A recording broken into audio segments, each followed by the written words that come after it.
Today, from the beautiful Lake region of central New Hampshire, Speedvision provides live coverage of qualifying for tomorrow's True Value 200 at New Hampshire International Speedway, the opening race of the 1996-97 Indy Racing League season. A beautiful day for qualifying. Partly cloudy skies and 78 degrees. Hi, everybody. I'm Gary Lee, along with a three-time Indy 500 champion, Johnny Rutherford. And John, first of all, our congratulations on your recent induction in the International Motorsports Hall of Fame. We're proud of you. Well, thank you, Gary. It was a great honor, and I'll always cherish that moment, you know, being inducted into one of the great Hall of Fames. Well, of course, it's always exciting to start a brand new racing season. The calendar may read August, and most racing series are beginning to wind down, but for the Indy Racing League, a brand new season is upon us. Yes, it is, and we're seeing some brand new faces. Tice Carlson's getting his opportunity to run here. We've seen a lot of exciting moments here in the practice. We're going to see some great qualifying. I think a new track record. They've been flirting with it all during the practice here. So it's going to be very exciting to watch this. And as you said, the season begins now. This is where it starts. And I've talked to a lot of the car owners and a lot of the mechanics. They're really excited about getting new cars, and they can't wait. And, of course, this season will conclude with the greatest spectacle in racing next May, the 81st running of the Indy 500. And the third member of our broadcast crew is patrolling pit lane. He's Calvin Fish. Gentlemen, yesterday it was Richie Hearn and RE LUYENDYK setting the pace, but this morning's session saw Michele Alboreto jump up to the top of the timesheets. A real surprise there. One other story to clear up. We had two crash cars over this weekend. Johnny Unser yesterday. We see the empty pit stall here of Johnny Unser, the Ruger entry. He crashed his primary car. There was some deep discussion about getting the secondary car, which was on display somewhere in the area, back to the racetrack. They decided not to do that, and they're going to scratch from the entry list. Brad Murphy hit the same wall, turn 2 this morning, and they're going to try and attempt to fix that car for tomorrow's race, but he's probably not going to make the qualifying lineup.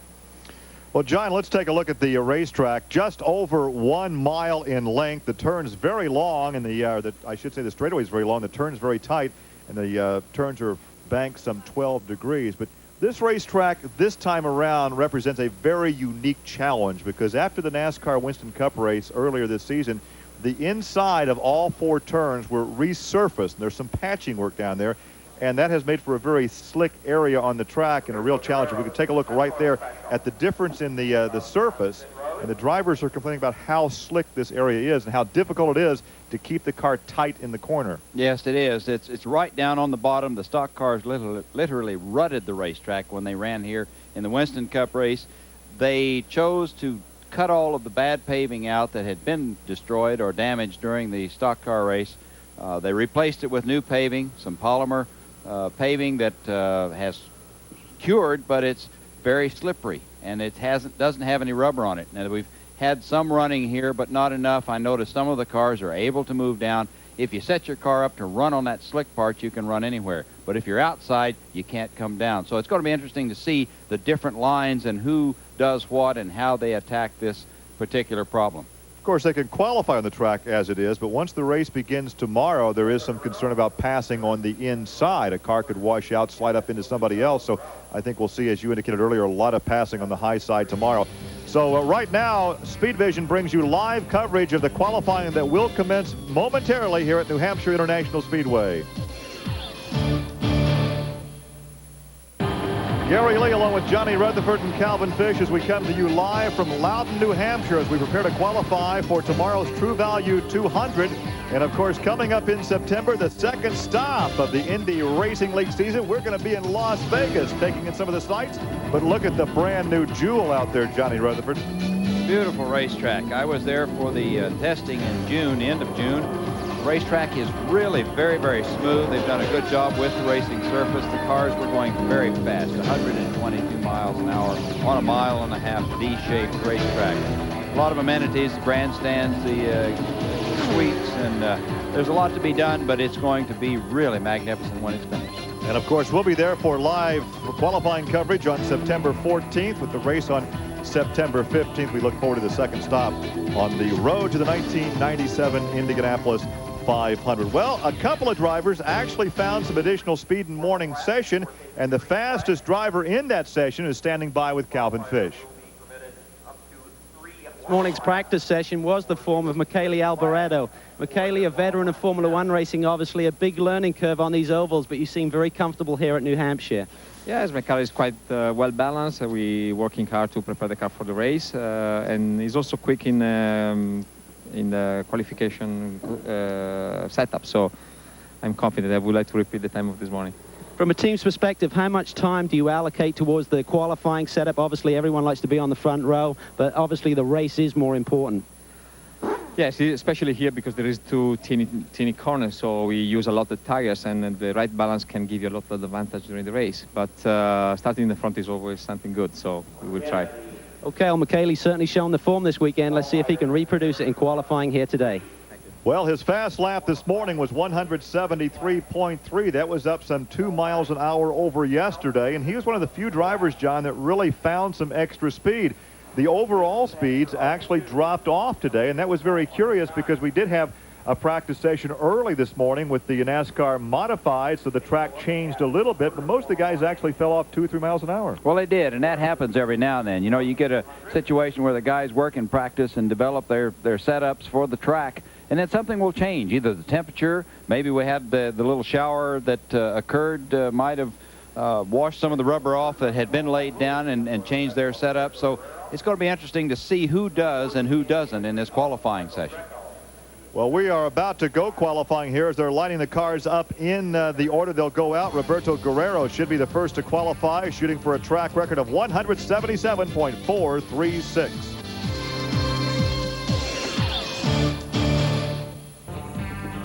After a final track inspection, Johnny Rutherford, we're only moments now away from the track going green for qualifying. The fastest driver so far in 2 days of practice is Richie Hearn, and he is standing by in pit lane with Calvin Fish. Okay, Richie, we saw that you set fastest time yesterday at 175 miles an hour. Today you dropped down a little bit, 6th position, dropped a few miles an hour. Are you setting the car up for the race, or did you have a balance problem? Well, actually what happened was I just had warmed up the car in the morning, and then we had a problem with the rear upright, right rear upright with the axle, and so we had to take it back to the garage and fix that. And I was just lucky enough to get back out just to break in a set of tires, and there was quite a few cars out at the end, so I just, you know, there was just traffic, and yeah, but I'm pretty happy with the car. I mean, unfortunately we didn't get much practice, but I think the car is pretty close. You had some problems here a couple of months ago in testing. How do you feel the track now stacks up for you? Well, yeah, I pushed it maybe a little too hard last time I was here, and hit the wall pretty hard. But you know, you learn your lesson, and hopefully I've been taking it pretty easy actually in practice. I'll hang it out a little bit in qualifying, and hopefully the thing will stay on the track. Richie has shown a lot of potential this year. It may be nice for you to actually be starting a new season here in the middle of the year. What does that feel like? Well, it's kind of difficult actually, because you know, for the longest time you're used to going from during a calendar year. So I kind of still feel I'm in the middle of the season. And just had a long layoff. I think when they come to January with new cars and new motors, they'll probably feel more like a new season. But for us, we just taken it out as another race. Okay, well, Richie Hearn had 2 miles an hour over the rest of the field yesterday. It'll be interesting to see if he can reproduce that form here in a few minutes. Well, we have a chance to watch some other drivers qualify, John, because he drew for the middle of the pack. Is there really on a day like this an advantage to going out early, middle, or late? Well, you know, obviously the track is clean now, and it's ready. It's not quite as warm maybe as it'll get later, so it depends on this cloud cover. You know, if you get it the right time, you go out and there's a little cloud cover and the clouds come over, cool it just that little bit. You wouldn't think so, but I've seen it make quite a bit of difference in the qualifying times that you do. All right, now we do have partly cloudy skies, and the temperature will climb into the lower 80s as we begin to qualify for tomorrow's True Value 200 here at Loudon, New Hampshire. With two of the veterans of IndyCar racing here in conversation before qualifying. ARIE LUYENDYK first. ARIE, you ran very strong yesterday, battling out with Richie Hearn. Today, has the balance gone away a little bit? We see you slip down the charts a little bit. For sure, the car is quite loose today, and it's sliding around the racetrack a lot more, and I think it's a result of the modifieds putting down a lot of rubber that is not compatible with the Firestones or probably the Goodyears. Right now, Alboreto is quickest, and he's on Goodyears, so, well, we just kind of threw a setup on it now. We went a little bit softer, and we hope for more grip that way, and we hope that it's good. I'll have to wait and see, and I'll find out there on the racetrack. I'm sure you've been through this situation before. Obviously, when you run in Phoenix with the heat changing every day, that makes a big difference to the setup. How much anxiety does it produce for the driver when you're actually going out and you have to put it, you know, foot down, first lap out there? What do you feel right now? A little bit of an uncertainty. Like in Phoenix, I pretty much knew what I had, how the car was. Right now, it's, you know, I'm not sure what the car is going to be like. It can be very good. It can go loose on me, or a big push or whatever. So you're just not as confident as you are, you know, when you know what you have. And that's the feeling I have right now. Okay, well, next man up here is Eddie Cheever. Eddie, you're running your own team now in IRL, and we saw you produce some very fast times this morning, up to 7th or 8th position. What's it like being team owner and driver? I don't think you can do both when you're driving. The driving is pretty much the same as it was before. The biggest change is you have a little bit more input in how the team is run, and since I am the one that hits the wall when somebody makes a mistake, I'd rather be doing that decision myself. But I'm very excited. We have a great partner in First Plus, and we're very happy to be here, and I'm looking forward to this race with a relish. Okay, well, good luck, Eddie. Thank you. Well, of course, Eddie Cheever is driving the same car he drove at the Indy 500. He bought that Lola Menard from John Menard this summer, and he switched tires. He went from Firestone to Goodyear and spent much of Friday huddled with the Goodyear tire engineers, and he really picked up some speed this morning in the practice session. Well, he did, and you know, Eddie's a good driver. He's a great spokesman, and I wonder where he bumped. Maybe one of those crashes bumped his head one too many times to become a car owner. Yeah. Roberto Guerrero will be the first up to qualify, and of course he, for a number of years, had the 1- and 4-lap track records at the Indianapolis Motor Speedway. So Guerrero shooting for that track record of 177.436 miles an hour, or a clocking of 21.4. Guerrero had only clocked in at 170.9 yesterday in the hot lap session. Well, he did, but he's looked good the entire practice sessions. Every session we've had here, he has been one of the top cars. So it'll be interesting to watch Guerrero. He likes to run real high. He's way up against above the patching. So it's going to be fun to watch him. We're on the Pagan Racing. The Pennzoil car. Was just announced that Pennzoil would not only be on this car for these two races yet in 1996, but the entire 96-97 Indy Racing League season. So this will be the color scheme for the veteran from California. There you can see he comes off of 4, coming down for the green flag. Now he's on it. Once again, we'll watch this line. See, very, very high. He's on the very edge of that new surface. And yesterday in practice, we saw drivers actually down below the yellow line, so he is incredibly high. Yes, and I think we're going to see a lot of the guys today up there taking advantage of that old pavement, maybe not wanting to slip and slide on the new surface on the bottom. So we'll just have to watch and see who does what. 95 Menard chassis, and we take a look at a 164.286, 23.184, and obviously he's not going to be too happy with that one. Have to see if he picks it up. You know, a lot of the guys take their first lap just to kind of feel it around, and then the tires come in, everything warms up, and he comes down to the checkered flag, and we'll see if he does better on the second lap. Second lap 23, first lap was 23.157. Waiting for that second lap to come across. First lap was the quick one, 23.157, but here's the second lap. Still waiting for timing and scoring to give us that second lap. There we see Roberto Guerrero in the new Pennzoil livery. They've added some different color, a little black to the bottom of the car, and changed it a little bit, but that still is pretty. I remember fond memories for me with the... You had some pretty good success with that color the yellow scheme, submarine and the Pennzoil car in 1980. Won my third Indianapolis 500 with them. Well, that official qualifying time would be that first lap at 164.477 for Guerrero. Next up will be Marco Greco, who drove for the legendary A.J. Foyt at the Indianapolis Motor Speedway in May, but he's moved over to Team SCANDIA, the Andy Evans-owned team. This is the team that had been purchased from Dick Simon. It looks like they're giving the teams the option to choose how many warm-up laps they want. Guerrero went for 2, and I think GRECO, unless I missed one, he only did 1. So I think he's up and ready, and he's running very low. He's got wheels down on the yellow line through 3 and 4, so he's taking a totally different tack. Tire engineer saying now that the track temperature is 15 degrees warmer than it was when they practiced. Well, here's a lap of 22.989 for GRECO, 165.679 miles per hour. So obviously with the rubber that we have heard about from that modified practice session and warmer track temperatures, the track is indeed slower than it was yesterday during the practice time. And GRECO improves to a 166.287 and a clocking of 22.905. So right now, Marco GRECO, the fastest qualifier by almost 2 miles an hour over Roberto Guerrero. David Kudrave is the next to go out. Car number 15. And let's go trackside and visit with the first qualifier today, Calvin.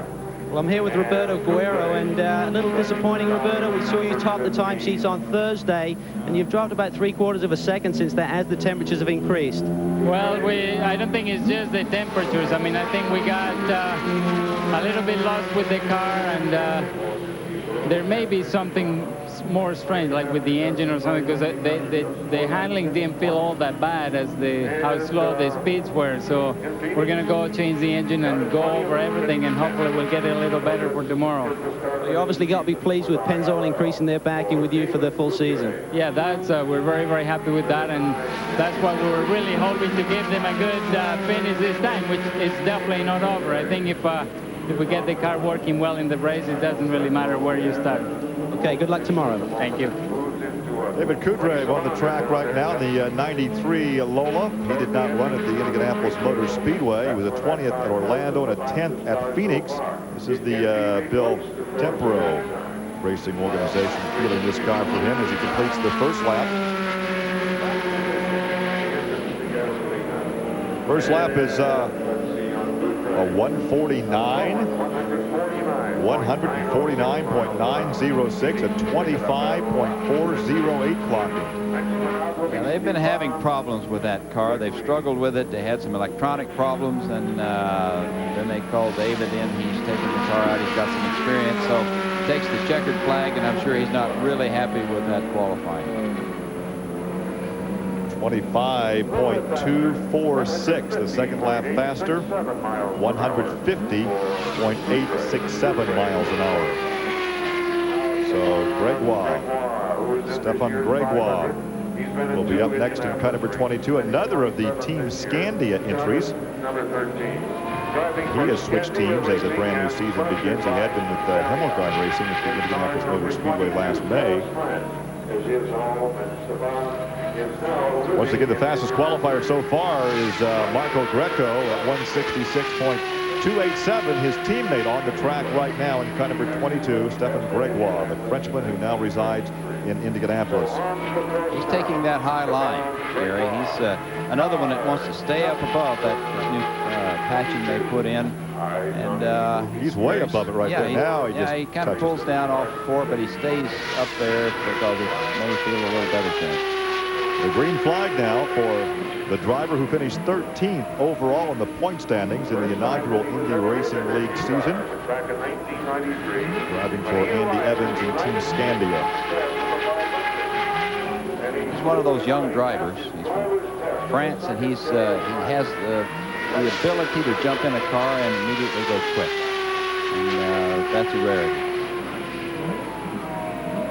Well, look at that. He becomes the fastest qualifier on that first lap at 22.769. That computes to a speed of 167.280. So the Andy Evans Team Scandia cars right now are 1-2 in the qualifying speed rank.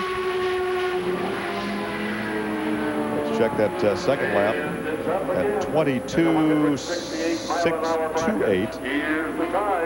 168.322 miles an hour.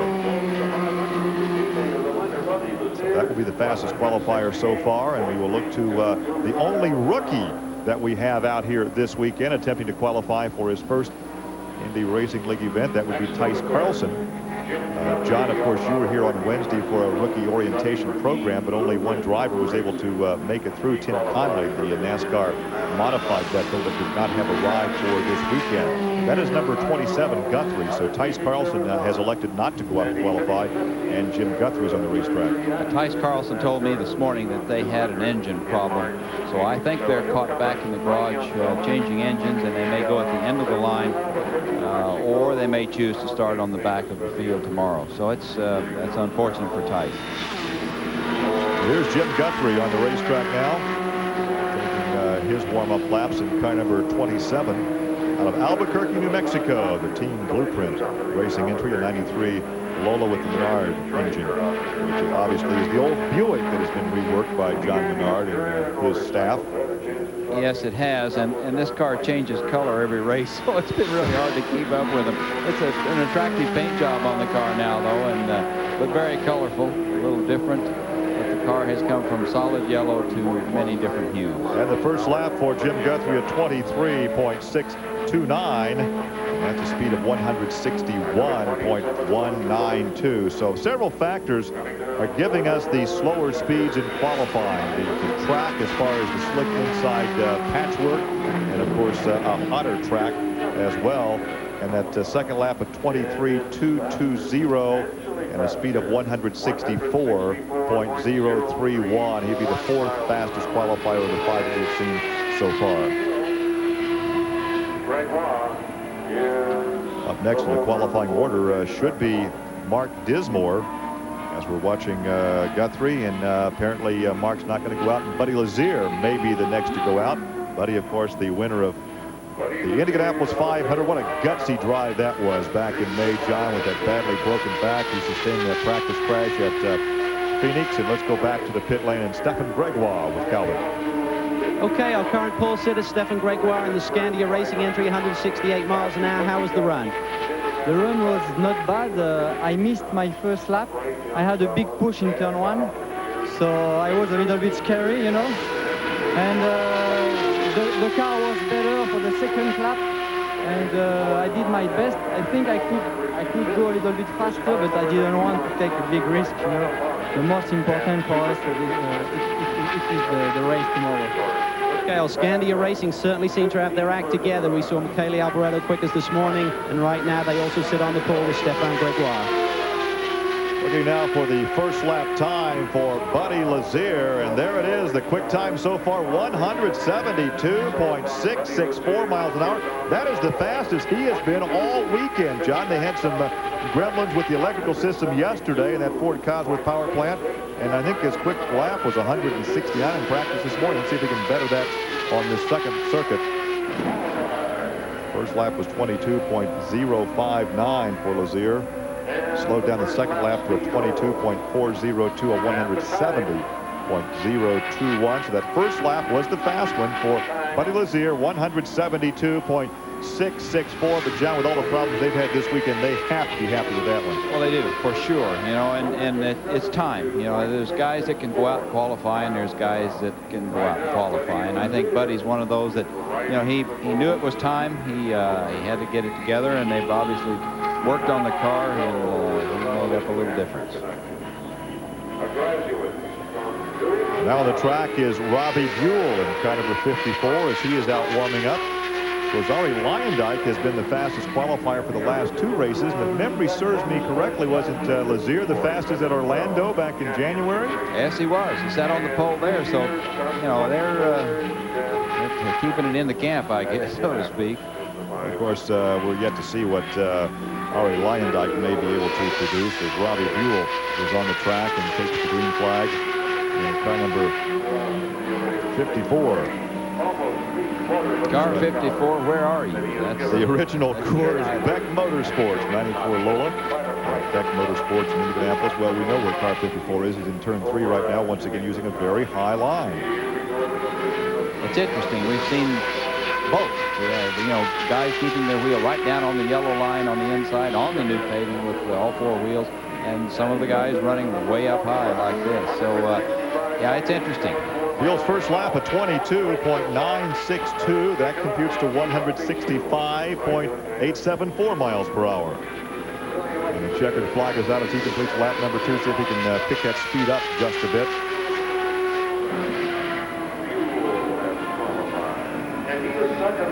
Second fast now at 168.710. And if you're into the time, that would be a 22.576. Andre Roberto holds the track record at over 177 miles an hour. And with current track conditions, John, I don't know if we're going to have a shot at that record today. I would doubt it at this point. We've seen some guys that could have put the record away, but didn't get it, didn't get up fast enough to do it. And you never know. Things may change. The cloud cover might cool the place down a little bit and create somebody the best chance. Now on the track is car number 10, the Jonathan Byrd's Cafeteria entry from Byrd Cunningham Racing, and this is Mike Groff. Now Mike has kind of bounced around from team to team, but this is really a new effort on the part of the Cunningham-Byrd combination. Let's go down and visit with the reigning champion of the Indy 500 and the fastest qualifier so far, Buddy Lazier. Okay, Buddy, you had some electrical problems through practice. You seem to have sorted those out. A strong lap, 172 miles an hour plus. Do you think it's going to hold? Well, I really don't know if it'll hold or not. I've got to give a tremendous credit to the team, the way we worked together. We were throwing, like 7 changes at a time this morning, trying to make up for not practicing yesterday with the difficulties we had. We just threw a lot at it this morning, and it just goes to show how well, the chemistry of the mind can come into play when you're pressed like we were this morning. We have basically 1 session to get it on. Whether it stays or not, I don't know. The car was very free. It was a little bit too loose. I think we went a little too aggressive. But, it would have been so nice just to have one more try at it, because I think we could have broken into the 21s. That would have been a lot of fun. The track is clearly a lot different than it was last year, so I'm not sure that lap times last year really equate to this racetrack this year because of the patches. Obviously, the grip, as you probably heard from everybody, is an issue. Okay, well, a great run by this year's Indy 500 champ. Talk about a consistent run for Mike Groff. His first lap was a 22.321. His second lap a 22.325. So that first lap puts him second quick overall at 170.638 miles per hour, and that is consistency, Johnny Rutherford. That really is. That's all she do, I guess. And he was another one that was running down on the new paving. Well, here is Michele Alboreto once again driving for Team Scandia. He was the fast in morning practice at 173.364. And before he showed up at Orlando at Disney World last January, he had never raced on an oval. But he is catching on rapidly. A 5-time winner in Formula One competition. I think Andy Emmons of Team Scandia believes in strength in numbers. This is his 3rd car that's gone through qualifying. Actually, he has 4 entries here this weekend. He has a team entry with the Arizona Motorsports group. So he has 3 cars on his own and 1 team entry. So let's see if Alboreto can maintain the speed he had this morning in the practice session, or in fact has the track slowed down. Whoa! 175.125. 175.125. Clocking up 21.749. I would say he has certainly gotten the hang of oval track racing. That's an understatement. As he comes by taking the checkered, that's slows down the second lap to a 174.908.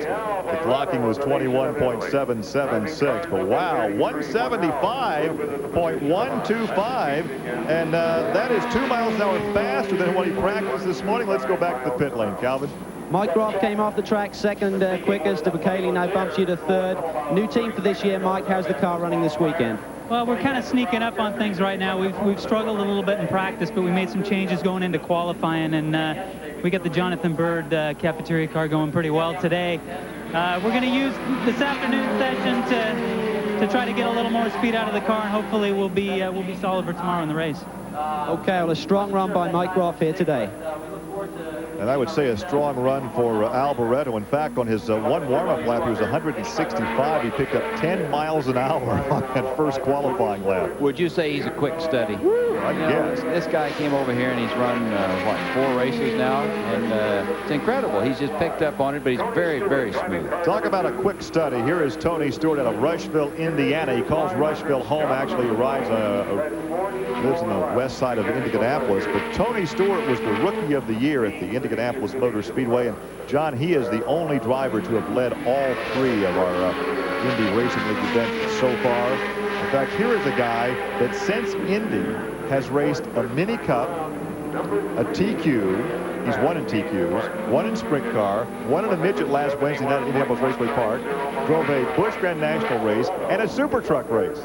Yes. Talk about versatility. Versatility plus. This young man is incredible, and he's very impressive. He has so much poise. He's a great qualifier, runs well. He'll be one to watch from now on. First lap was the quick one at a 22.249, and that is a speed of 171.190. That is the 3rd quick overall. Now, you think he has enough racing from the cockpit? He has a factory backing to race RC cars. This guy has it covered. Let's go back to the pit lane, Calvin. Okay, Michele, we spoke to you before qualifying. You're happy with the car, and you bumped up 2 miles an hour. Sensational run. Yes, but the team gave me a perfect car. It's very well balanced, very easy to drive, so it's quite easy to do this time. I'm very surprised too. Okay, you're obviously adapted to these ovals now. Well, now we're looking for the race. It's a hard job to do tomorrow, so we're looking for the race, quite hard. Great performance. Thank you very much.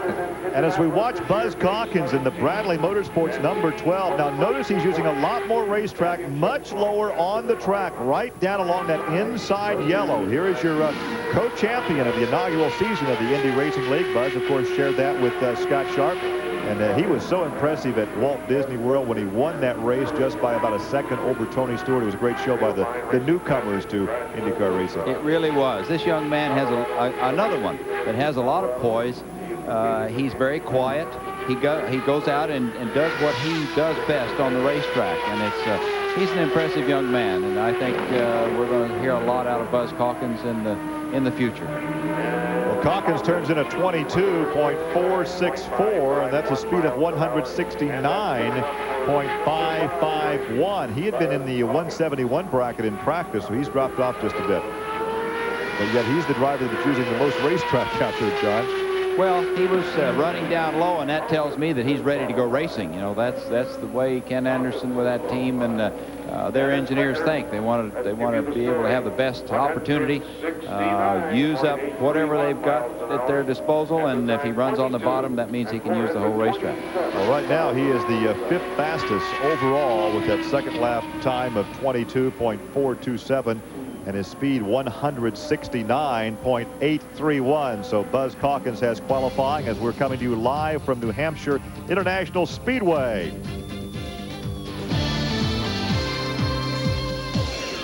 The second row right now, Tony Stewart, how was the run for you? Well, I mean, we wish it could have been better, but, you know, we practiced 2/10 quicker than what we ended up qualifying, but, you know, we got a race. This doesn't pay anything. The race on Sunday does. The balance of the racetracks, turn 1 and 2 to 3 and 4 with your car, how does it stack up? Any difference either end? It seems to be the same on both ends. Yesterday it seemed to be quite a bit different, but, you know, we made some changes last night, and it seemed to balance out both ends pretty nice, so we think we're going to race well. Well, this really shows the competitiveness of this guy. Third fastest, he's not happy, but look for him in the race tomorrow. As we talk to Tony Stewart, Stan Waddles qualifies at 23.534, 161.842 miles per hour. The track now belongs to Mark Dismore. As we take a look at the top 5, there's Alboreto surprising a lot of folks with that 175 clocking. Then Buddy Lazier, Tony Stewart, Mike Groff, and Buzz Calkins, the top 5 in qualifying for tomorrow's True Value 200. On the track right now at Greenfield, Indiana, a former World Karting Association champion, a Formula Atlantic champion, a very versatile driver. This is Mark Dismore. Of course, Mark hooked up with the Team Menard group at Indy in May and won himself a ride for the new season in the Indy Racing League. Yes, and he's been impressive in practice. He's had some quick times at the end of the day, so he'll be bear watching because Mark could put the car on the pole for sure. Mark had some handling problems on Friday in practice. They tried to find the correct balance. He's another one running right down against that inside line, so that means he's pretty much set the race then, if he can run down there and do it comfortably. Nice speed. In fact, he's picked up about 2 or 3 miles an hour at 171.761, a timing of 22.175. He's out-qualified his teammate Tony Stewart. So let's see if he can pick it up on lap number 2. Mark Dismore now 3rd fast in the speed department. And look at this. He does indeed pick it up to a 172.056, a clocking of 22.137. That is still good for 3rd fast on the starting grid. So right now, the Menard cars of Dismore and Stewart would share the 2nd row, with Dismore starting 3rd and Tony Stewart starting in 4th position. A good qualifying effort by this youngster from Greenfield, Indiana. And as we take a look at ARIE LUYENDYK, let's go down and visit with Buzz Calkins. Okay, Buzz, a good run, 160 miles an hour, 69 miles an hour, 6th fastest right now, but you do have some team personnel changes for this weekend. How is that affecting the performance of the team right now? Well, I think it set us a little behind where we really want to be right now, but I mean, considering the way things are going, it's going, you know, relatively smoothly. We haven't been able to test with any of these guys that we have right now, and so we're kind of feeling each other out. And so, you know, I think if we can qualify, you know, reasonably up towards the front, that, you know, that hopefully will be right for the race. Buzz has been very consistent this year. Obviously won at Orlando, the first race of the season, and look for him tomorrow. Well, on the warm-up lap, ARIE LUYENDYK over 172 miles an hour. He was 2nd fast overall in practice. He turned that lap at 174 plus yesterday. Let's see if he can stick it up in front. He's been the fastest qualifier the last 2 outings for the Indy Racing League. 174.428. That is 2nd fast time. 174.428. And the time was 21.836. Now he has 1 lap in. Can he hang on, hold his breath, and get the pole position and knock Alboreto off the pole? Let's wait for the time of the 2nd lap. No, he didn't do it. Slowed down to a 21.809, 174.6. So ARIE LUYENDYK actually went up. He did go up that 2nd time, 174.643. So he is 2nd fast overall. Alboreto hangs on for the pole at 175.125. And here is your co-champion of the inaugural season of the Indy Racing League, Scott Sharp. #1 emblematic of that championship, his car owner A.J. Foyt and Seco, his sponsor. Scott had been one of the drivers over 171 in practice yesterday. Scott taking a very high line into both of the turns 3 and 4, but he's cutting it back across, so he's changing the line around the racetrack, and he's been consistently quick here. Let's hear from Mark Dismore, Calvin. Okay, the other Menard entry of Mark Dismore. Great run there, 172 miles an hour, currently 4th. How do you think the car is faring for tomorrow's race? We've got a better race car than we have a straight-out fast car, Calvin. I think we're in tremendous shape for the race. I mean, the car's real predictable, it's real tunable. It takes a real small change to get what we want from a full tank to where we qualified. So I'm really feeling good about tomorrow. I just hope the racing gods are smiling on us. If anyone deserves some luck in this game, it's Mark Dismore. Really has struggled for a while, but now back in a great ride with John Menard. Good luck to you tomorrow. Thanks, Calvin. That first lap for Scott Sharp is a 22.654. That is 168.129 miles per hour. Good for 10th position. I cannot imagine the Foyt will be too happy with that.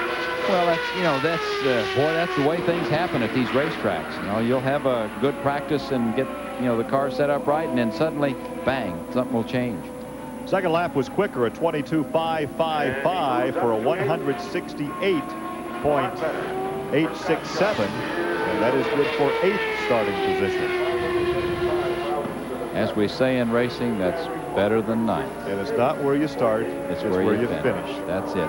The only lap that pays anything is the last one. Well, here is Richie Hearn. Now, Richie stamped himself as a favorite for the pole in practice yesterday. He had a time of a speed, we should say, of 175 plus. He got 2 miles an hour off the track record.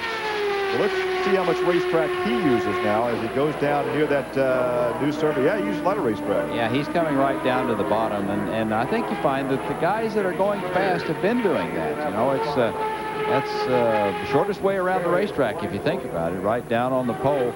And, of course, we'll see now if they got the car sorted out and everything fixed, and he will go for a fast when he's on the green. It was just announced this weekend that PPG will be providing a pole award for all the Indy Racing League events, $10,000.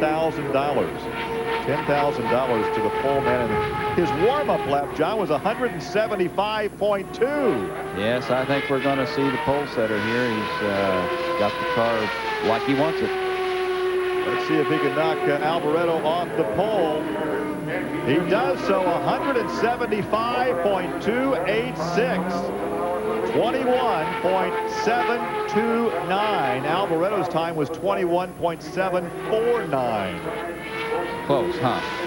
Let's see if he can squeak a little more out of it. He went up. He did go up. A 21.719, clocking for a speed of 175.367. So he is right there where he practiced. As other drivers were losing some ground, he was consistent.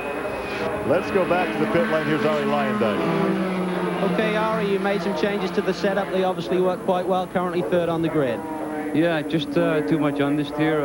I was on it really hard coming out of turn 2, and just right by the wall. I had to get out of the throttle because the front end was going to go into the wall. So that cost me a little bit of time right there. But considering we changed the setup, the Bryant car, you know, handled pretty good. But it gives us a little bit of an indication where we should go to, you know, for the race. So. Can't get the pole, we'll have to get the race, but I'm quite happy with that result because it's kind of a toss-up when you change the car around for qualifying. So you had the car a little loose in that last session and you changed it a little too far in the direction, picked up a push. That's right, and I had difficulties adjusting the bars, so I had to make those a little bit smoother to operate, and I think Richie got the pole. He did a good job, so we'll see tomorrow. Should be a great race tomorrow, watching the experienced guys like Luyendyk up against the rookies of Hearn. Joe Gosek is on the track right now, his 92 Lola powered by a Buick. Now, he only had some practice this morning using a very high line. He drove a super modified race last night. They call him Double O Joe. So he is qualifying with very, very little practice time as we pick up a speed of 154.196. So Joe Gosek, 154.196 with an older chassis and very minimal practice. So let's check and see if Johnny can pick up a bit the second lap. That would put him well back with the end of the order for the race tomorrow. He drops off that second lap to a 153.081. So the official qualifying time, 154 miles an hour for Joe Gosek here in New Hampshire.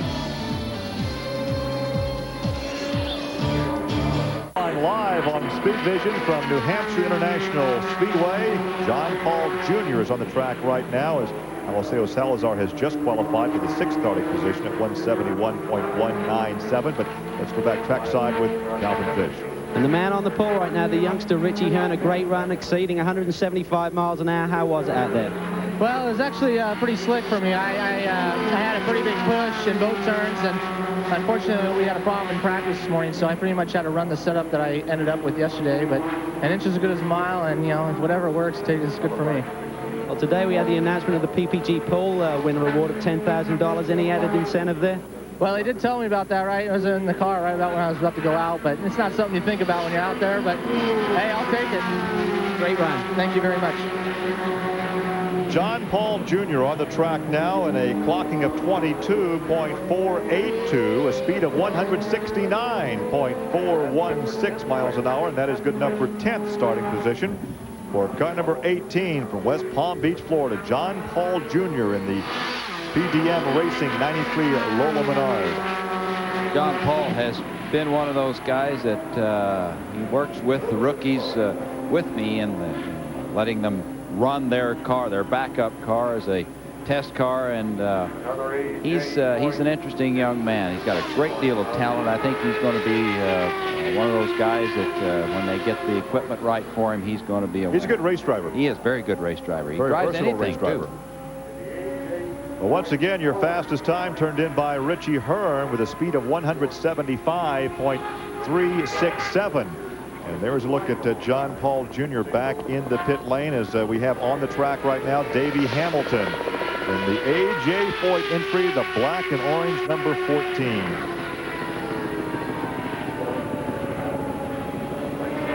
Davey Hamilton, a second-generation driver, the 95 Lola. You can see at Indy he started 10th and finished 12th. Davey has not had a lot of practice here by standards because the car wouldn't run the first practice day, and they had to change a lot of things. They were afraid they were going to have to change the engines, but they got the electrics changed, and it came around, and he's getting some speed now. You talk about versatility. Here's a driver that races the United States Auto Club midgets and Silver Crown cars, but perhaps he's best noted for his exploits in super modified competition. A many-time winner of the Copper Classic out in Phoenix in February every year. Yes, he has a lot of talent. I think he just needs some seat time, and he's getting some of that with AJ, and who better than to drive for AJ Foyt to give you some coaching and seat time. So we're live in qualifying for tomorrow's True Value 200, the opening race of the 1996-97 Indy Racing League Series, as we take a look at where Hamilton ends up, and he ends up in 15th position, dropped down that second lap. So the official time is 22.958, his speed 165.903. We'll come back and wrap up qualifying here at Loudon.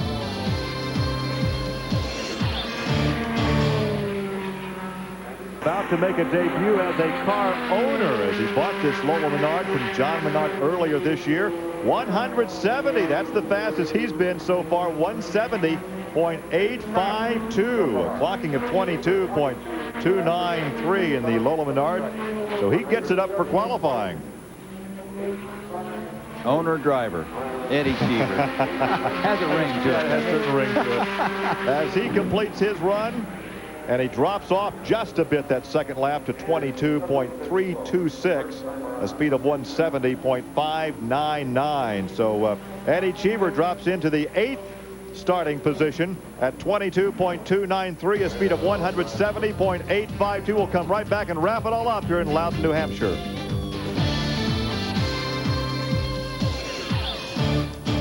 As it's being done live here from Loudon, New Hampshire, is Eddie. Why am I calling him Eddie Hearn? Richie Hearn. Eddie Hearn drove back 60, 70, 80 years ago. Richie Hearn picks up $10,000 from PPG. There's Jack Long on the right, the executive director of the Indy Racing League, as Hearn is the fast qualifier. And as we mentioned, that PPG now will be giving $10,000 to the fast qualifier for each Indy Racing League event. That's John Della PENNA and his sponsor, the lady there on the right, who sponsor the car and make it possible for them to run. But Della PENNA really does a nice job with his cars. Well, as Richie said, he was told just before he went out to qualify there would be $10,000 up for grabs for the fast qualifier, and he obviously takes the pole position, knocks Alboreto off in the second row. ARIE LUYENDYK, and there's Buddy Lazier. The Menard team will comprise row 3 with Mark Dismore. No, it's Salazar moved up. Stewart is back in the 7th position. Cheever moved up to 8th with his qualifying runners: Mike Groff, Buzz Calkins, John Paul Jr., Scott Sharp, Robbie Buell, Stephen Gregoire, and Marco GRECO. So once again, we look at the rest of the qualifying results. Davey Hamilton, Roberto Guerrero cannot be very happy with the start really of 17. Can't, I don't think. Jim Guthrie, Stan Waddle's back after suffering a broken neck in a practice crash in testing back in March at Phoenix. So he's back in the cockpit. We'll get the rhythm back. And Joe Gosek. Joe Gosek had, he's had very little time, so I don't think that's really representative of what Joe can do. So I think we'll see some better things out of him eventually. And David Crudrave there starting in the 21st position. So once again, our congratulations to Richie Hearn, whose lap at 175.367 did not get him a track record, but will give him the pole position. Stay tuned. American Thunder coming up next on Speedvision. So once again, Richie Hearn and Michele Alboreto will start 1-2 in tomorrow's True Value 200, the first race of the 1996-97 Indy Racing League. For Johnny Rutherford and Calvin Fish, I'm Gary.